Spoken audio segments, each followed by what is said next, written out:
Anyway, welcome to Richard Branson's lovely pad up at the top. Apparently, Bieber used to be in this building. Did you know that? I didn't know that. A friend of mine told me. Perhaps I'm too young.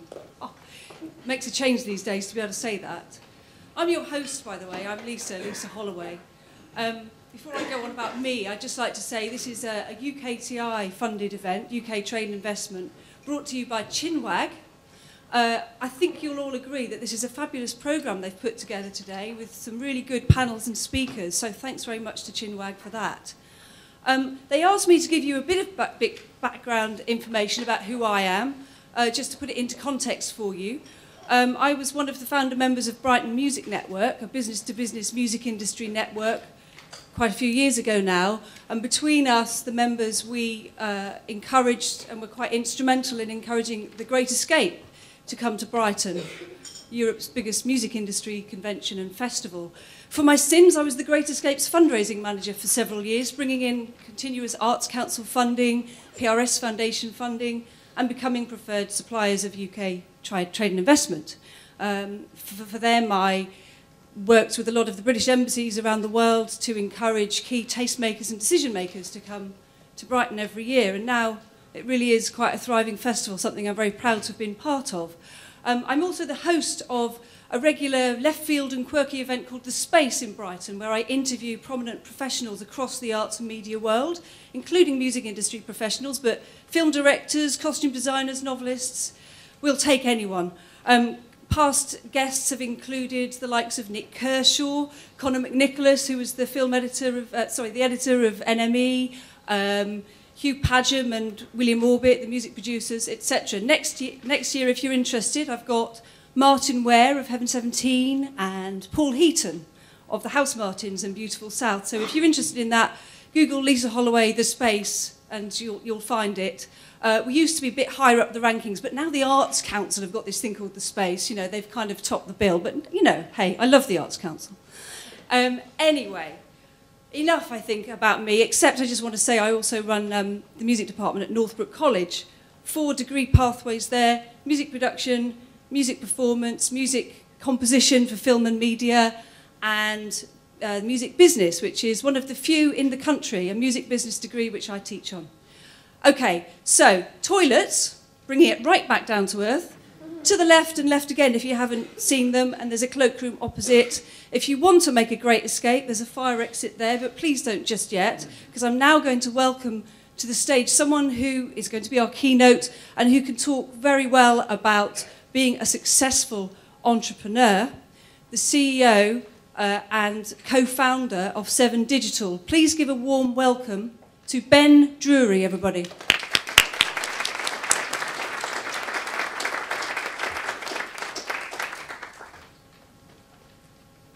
Thank you, Lisa.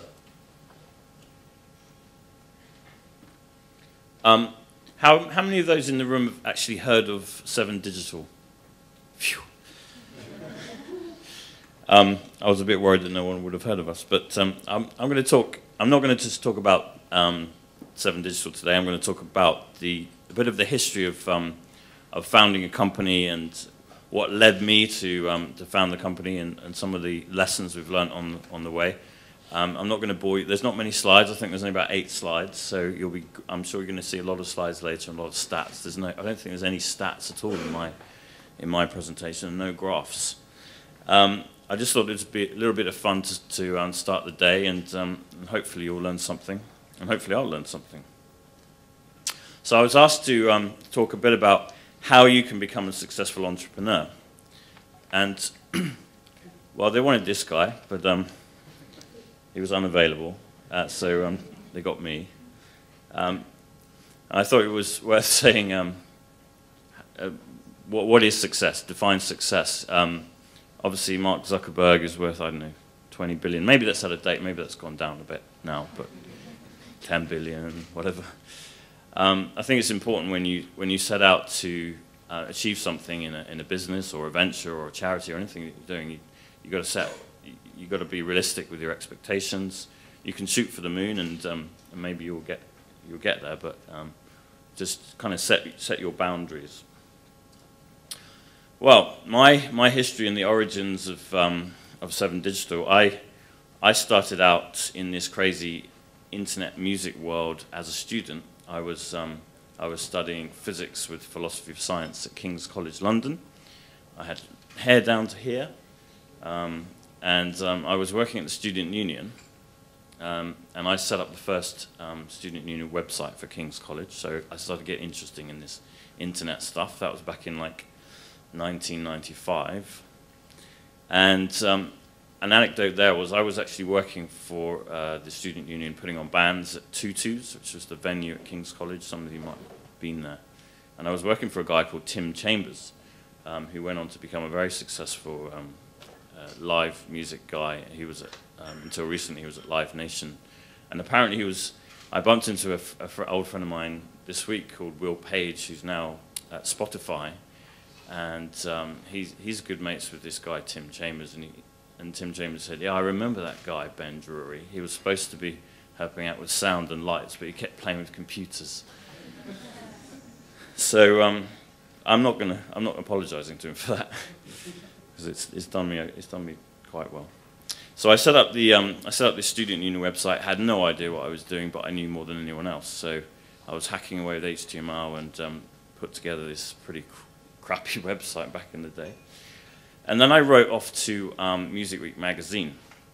How many of you know Music Week magazine? I assume most of you know that.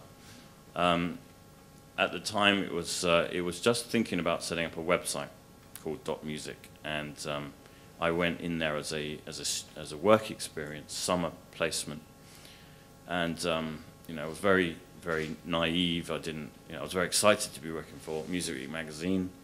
And I went in there and expected that they were going to tell me how to set up this website and how to do things. And I realized very quickly that no one had a clue at all about internet and websites. They were very much in the magazine publishing world. They were still, even at that time, they were still laying out Music Week magazine manually without computers.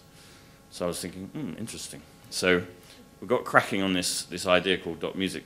Got this thing started, and really we had great source of content because Music Week magazine had the best insight into what was going on in the music industry. It had artist interviews, music news, but most importantly, it had the official charts. And in the early days of the internet, there were a lot of chart geeks who really wanted to find out what was number one. So it kind of backfired on me a bit because I was supposed to be only there for 2 weeks in the summer. I ended up working there throughout my third year of university, nearly failing my degree. And I also had to go in every single Sunday at about 5 p.m. to prepare the charts, because the charts were released at 7 p.m. on Sunday. So all of my weekends were kind of ruined. But I loved it, and as soon as I graduated, a guy called Steve Redmond offered me a job, and I started at Music Week magazine, earning 15 grand a year, running this website called .music. So this was in about 1997, and we built a small team, and we were hacking away at this website, and it was getting very popular. We were getting up to like 1 million users a month, and it was becoming really popular, and we created a pretty good website. And then the whole .com boom happened, and I'm looking around in the audience today, and there's people who are probably too young to remember those days, but they were quite fun around 1999. There was a lot of money being thrown around. There were a lot of great parties, probably here at this venue. There was a lot of exuberance, and it was quite fun. But I got a sense that this was a little bit crazy. And the real tipping point for me was when the owner of Music Week, which was United News and Media, big media company, they also owned the Daily Express and the Daily Star. They started going, right, we must invest in .com internet stuff. And everyone was doing it, and Murdoch was doing it, everyone was doing it. So United News and Media went in, they went in quite big. They raised, internally, they raised £200 million to invest in internet stuff. They didn't really care what it was. If it's got internet in it, we'll put money into it. And they looked around the portfolio of the company, and United News and Media had some pretty dry magazines like Farming Weekly, and some of the magazines you see on Have I Got News For You, basically. Anyway, they looked around saying, what have we got in the company that's internet related? And basically there were only two things. One was .music, this music website that we were running. And the other one was Megastar, which was the Daily Star website. There was also Dot Farming, but they kind of forgot about that one. They had this idea to have this whole series of websites, Dot Farming, Dot Music, but they didn't really go together quite well. Anyway, the company decided, right, we need to invest in Dot Music. So they set aside £20 million, I think it was, to invest into Dot Music. And they brought in McKinsey's, the consultants who ran a project for it cost over £100,000 for 6 weeks. They worked with us to build this business plan, and they came up miraculously with a valuation of £100 million. So this little website, which was probably turning over about £100,000 a year, max, suddenly was being valued at £100 million. I smelt a rat at that point, and luckily my timing was great because this was now on the cusp of the dot-com crash. I went to higher ground, and I went off to BT to run a music portal, music channel with BT Open World, which is their ISP division. And my sort of co-founder, or the guy who was running Dot Music with me, a guy called Chris Seiss, went off to MTV, so we both went to higher ground. Meanwhile, the United carried on pouring money into Dot Music, hired lots and lots of people, lots of senior management, and then the whole dot-com crash happened, and suddenly the whole thing just collapsed. But Dot Music actually carried on, and I'll come back to that. So I went off to BT. It was a good move because I was really interested in broadband. At that time, most people were still on dial-up internet, and broadband was just coming out, but it was £40 a month minimum with a really slow connection. You had to have an engineer visit your home. It didn't work half of the time, but I thought this is going to be big, and it's definitely going to be big for music. So I carried on building up some interesting stuff at BT, and then the board at BT said, well, now we need to invest in broadband, and we need to invest in content. And we've identified through some crazy process they did that music, games, and sports were the three key areas. And lo and behold, we need to buy companies. We need to buy companies to accelerate our growth in broadband. And I said, well, the only thing really worth buying is this little website called Dot Music. But it was valued at £100 million. Anyway, long story short, we then bought Dot Music for £200,000. And I was reunited with some of the guys I worked with before, and I was now running a smaller Dot Music within BT. And we did some pretty interesting stuff though. We started experimenting with downloads. This was really, really early on, and we built that. We built up some different music download services at Dot Music. And then Yahoo came along and said, we want to partner with BT to create this new division called BT Yahoo, where BT was providing the connectivity and Yahoo was providing the content. And Yahoo said, well, we want to buy Dot Music, and we want to buy this other website that BT had acquired, which I was involved with, called Games Domain. And another long story short, but we sold Dot Music and Games Domain for about £3.5 million to Yahoo. So no 100 million, but it was a pretty good deal. And that created a unique set of circumstances where I decided to go off and do my own thing. I didn't want to go and work for Yahoo because all the decisions were being made in the US, and I didn't want to stay at BT anymore. I'd done my time, and I decided to persuade one of the guys who I worked with at Dot Music, a guy called James Kane, to come and take the leap into the unknown and start a company. So this was in 2004. And when you read these textbooks about starting companies and entrepreneurship, you know, they usually say raise some money and do certain things. We didn't have any money. We didn't have rich parents. We just kind of didn't pay ourselves a salary for about a year. And we used our savings. I put in, I think, £3,000, and James put in about £2,000. Off we went. What was lucky at the time was that some of the deals that we had at Dot Music, Yahoo wasn't interested in, so there was some business that we managed to acquire from day one. So we did a little bit of moonlighting early in earlier on in the history of the company when we were still at BT. But our first clients were the record labels. I actually think Warner Music was our first client with Muse, and then it was EMI, and then we did some stuff for Universal. And the whole history of 7 Digital was that we started helping the record labels release single tracks and albums in a digital format. Now this was back in the bad old days when this music had to be protected with DRM, and it was very low quality, but we had to start somewhere. And we quickly built this up. We started doing big digital single releases, and then we started doing album releases, and then we started doing artist stores and label stores. We did the Island Records download store back in the day. And one of the stories I have to say is that this is a lesson of what not to do when you're starting a company and you're risking everything. In the first year of the company, we were subletting 4 desks from a PR company in Argyle Street. We were keeping our costs low. We weren't spending money on anything. And I decided to go off for a weekend in Wales to do some climbing in Snowdonia. I wasn't very good at climbing because I fell off. I went up, this is a mountain called Trevan in Snowdonia, and I didn't get very far. In fact, I only got about 8 meters up this mountain, and I had all the gear.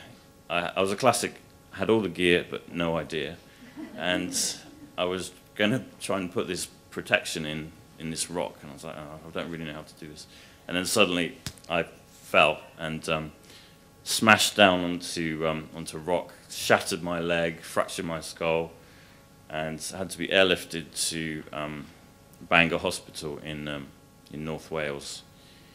That was not a good move for a startup when there was only 2 of us and we didn't have any backing or anything like that. So that was an interesting time. That was one of the times where it was make or break. You're either going to make this work or you're gonna collapse. I had metal coming out of my leg, and it was horrendous.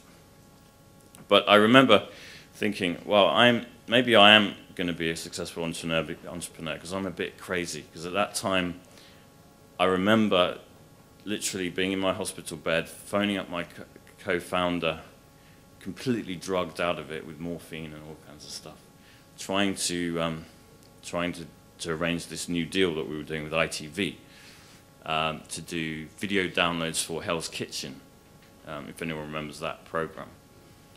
And then my parents came to pick me up, and I remember on the phone talking to this guy called Justin Judd at ITV. He still doesn't know this. Maybe he will now. But negotiating this deal, and I was completely out of it. And I should not have been working, but we had to do this deal, and I managed to get it done.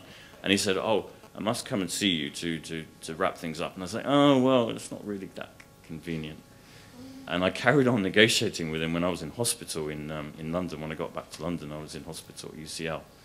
And James, my co-founder, brought me my laptop, and I was trying to do emails.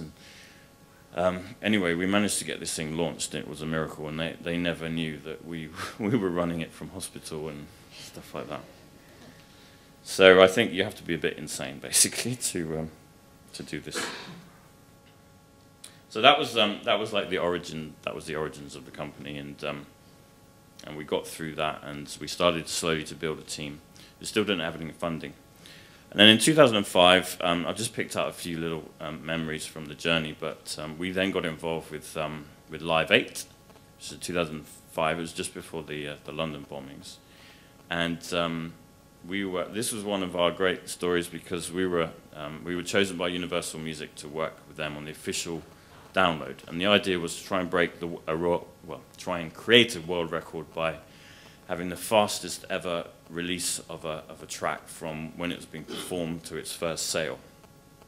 And it was the Paul McCartney and U2 performing on stage the last song. And literally we were in Universal's office in Mayfair, and literally a guy was at the sound desk in Hyde Park with a mix, with a master thing, and he had to run from there to Universal's office and give it to us and give it to Apple, because iTunes was there. And Apple were there with about 10 people. They brought in all these Macs, and they were in, had all this resource, and they had people working on the West Coast. And then it was just me and James back in our office, and we were competing with Apple basically to try and get this out. We did it in 46 minutes from when the time the song finished playing on stage to the first sale. Apple took over 4 hours, despite all of these people that they had. And we got the world record, so that was a great achievement. And it really showed me that despite the massive resources of a huge, amazing company like Apple, you can do things. You can be quicker. You can be more innovative than the big guys. I personally love Live 8 because one of my favorite bands, Pink Floyd, reunited, and that was like hell was frozen over. So impossible things can happen.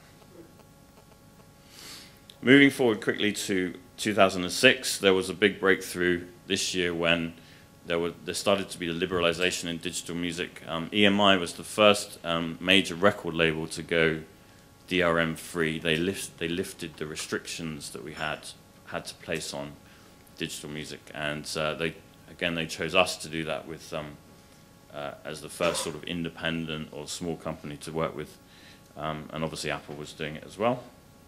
It took quite a while before the other labels followed suit, and I'll come on to that.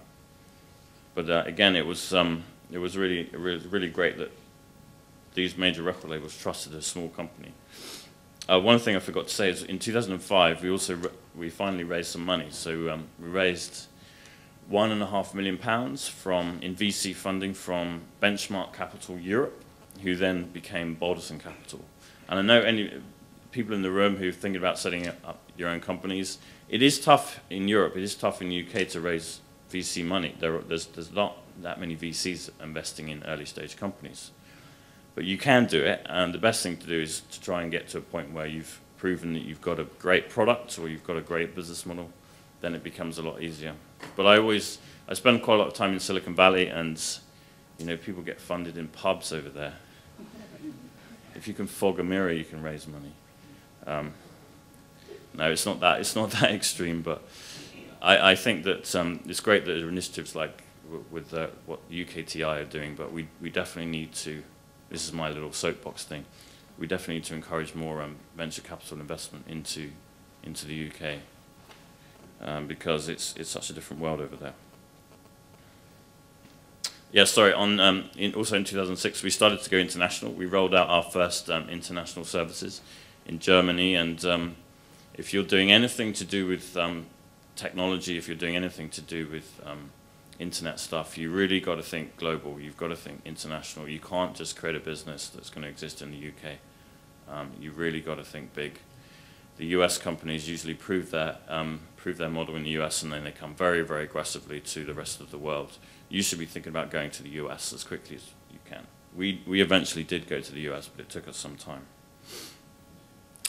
We hit 2 million songs in our catalogue, and that was a huge number at the time, but now everyone's talking about 25 million or 30 million or 40 million.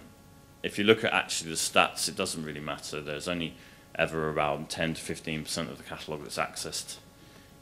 So there are lots of vanity stats out there. Beware of vanity metrics and vanity stats, but I guess sometimes you need them in press releases. Also, this in 2007, we helped the first unsigned band to get into the top 40 singles chart on downloads alone. So this was another milestone of disruption that was going on.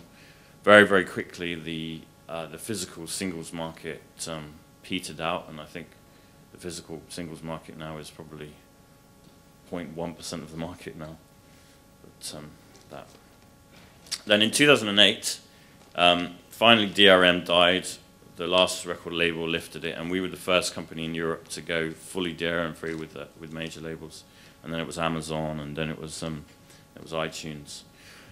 But very, very scary moment for any startup is when there's a big economic event, and in 2008 it was pretty scary. Luckily, we raised our second round of funding in February 2008, which was again great timing, and we raised $4.25 million. from Balderson Capital again, and then Mark Getty from Getty Images, the founder of Getty Images, and also the inheritor of the Getty oil wealth. So he had a few quid to throw around. But it was great timing, you know. And, you need a lot of luck when you're starting a company. You need timing is everything. If we'd have delayed that funding by just a few months, then I think we'd have struggled to raise money, and you know, maybe the future would look very different. Our VCs were telling us at the time, and they told all of their companies, this is the end of the world, you've got to cut deep, prepare for the worst, and we laid off a few people. I think we only laid off like 2 or 3 people, but companies were cutting 20% of their staff, and a lot of companies didn't pull through, and we're still suffering the aftermath of the credit crunch, you know, the debt that all the governments have had to take on. Anyway, on a brighter note, in 2009, because we'd raised the money and the world wasn't ending, it was looking pretty scary still in 2009, but we had to continue to invest. So we then launched in the US and Canada, and we hired an amazing person from the US to run our US business, who's in the room today, Vicky Nauman. Encourage you to go and speak to her afterwards. She's had to put up with working with Brits for the last few years, and she's survived. Also in 2009, we did a deal with HMV, who were very keen to do something in digital. They saw that their physical business was changing, and they came in and bought a stake in the company. So we were quite happy to be working with a brand as amazing as HMV to take our business forward. And in the aftermath of the credit crunch, it was great to have that stability of a big brand to help us. We also then went on to mobile. We were very slow, actually, to get onto mobile, but and we did it with BlackBerry first, which is kind of weird, because at the time, everyone was focused on iOS and iPhone. But we went on to BlackBerry first, and it was a great move for us because we've built a great relationship with BlackBerry, and now, today, 7 Digital is going to be, from next year, with the new BlackBerry handsets coming out, the BB10 handsets, our software, our service is going to be pre-installed on every single handset around the world. So that's a phenomenal deal for us. That's a little British company.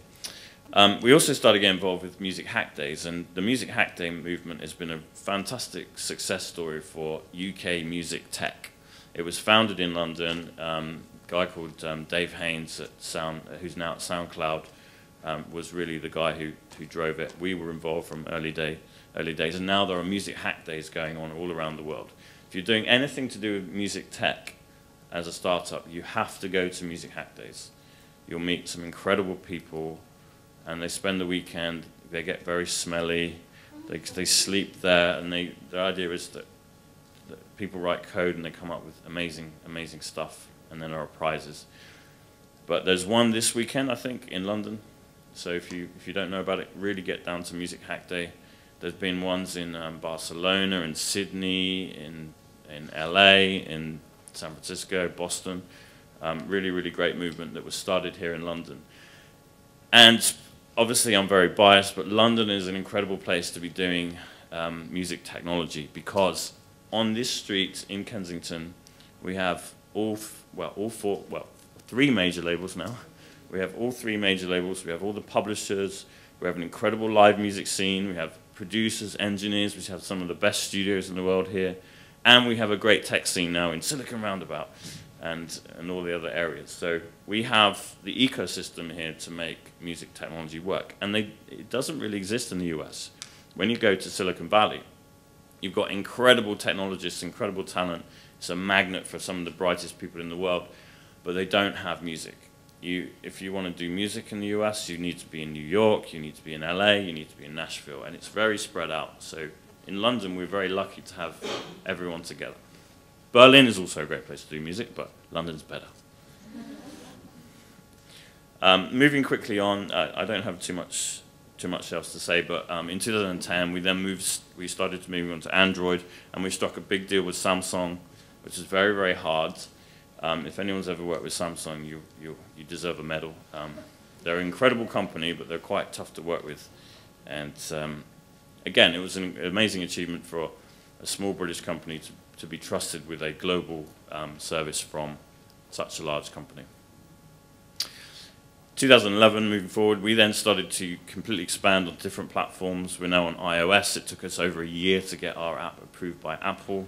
And they're a bit sensitive around music for understandable reasons. We also launched in Singapore, and we established more offices in the US. And one of our philosophies of the company is to be an open platform.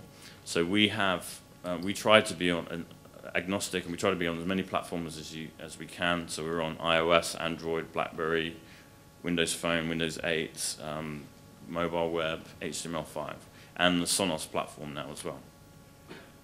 And this year we've moved into streaming. We're powering now an unlimited streaming service for Samsung and for Pure. And we've just raised $10 million of investment from some strategic investors. So we're doing okay. We're 100 staff, 80 of them based here in London in Shoreditch. We have teams in Luxembourg, we have teams in the US, and we have a team in New Zealand. And we've been going for 9 years, and we continue to grow, and we can continue to invest. We've never been about trying to get a quick exit. It's build for the long term. So a few conclusions. I've probably taken up too much time. A few conclusions that I've learned along the way of building a team and building a business. It's all about the team. It's all about the people. If you're going to found your own company, I really encourage you to find a great co-founder, someone who's not the same as you. You need to have compatible personalities and skills. You need to be brave and maybe sometimes a little bit stupid. If you're not making bad decisions at all, then you're not making enough decisions.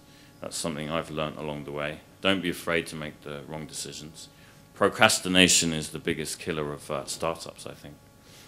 And do it for the right reasons. Really question why you want to do your own business. Is it get rich quick? If you go in with the thinking of get rich quick, you're probably going to fail. You have to be extremely optimistic. You have to be so optimistic that you're almost on the cusp of madness and delusionment, but not quite. Try and be a little bit realistic sometimes. Don't be afraid of failure. One of the biggest things that they say about Brits and Europeans versus Americans is that we have this inbuilt fear of failure, and we won't try things. I think that is true to a certain extent. I see it's changing, but you've got to get out there. In America, there's this kind of urban myth that there's some VCs that won't invest in you unless you've failed at least 3 times before. I mean, that's bullshit. But the message from that is that it's not exactly a badge of honor to fail, but you should not be afraid of failure, as long as you learn from it. And we can learn. Of course, we should learn from Silicon Valley. It's incredible what they've done there. I remember someone telling me that Silicon Valley's been going for 40, 50 years with Hewlett-Packard setting up in their garage. But then I read that Thomas Edison invented the gramophone in Menlo Park, which is in Silicon Valley, in the 19th century. So they've had at least 100 years of learning about technology and learning about innovation, and so we've probably got a little way to go. But don't forget the Industrial Revolution started here in the UK. Anyway, that's about it for me. I hope you've learned something. I hope it's been interesting. And I hope you enjoy the rest of the day.